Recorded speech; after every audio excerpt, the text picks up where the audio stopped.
Welcome to English is Easy with Najla. So in today's video, I'm going to teach you some English idioms to make you sound formal.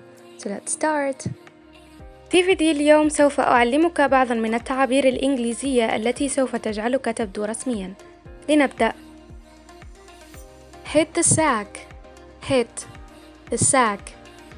It means go to bed. Go to bed. Example: I am really exhausted. I should hit the sack. I am really exhausted. I should hit the sack.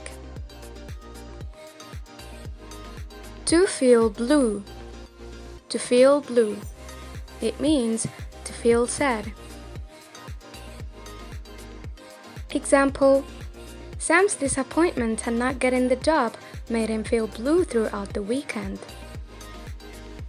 It's not a rocket science. It's not a rocket science.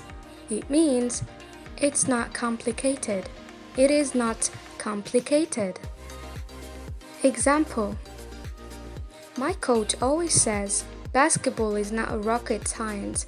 It's about putting the ball in a basket. So this is what we have in today's video. Thank you so much for watching and see you in the next one. Bye!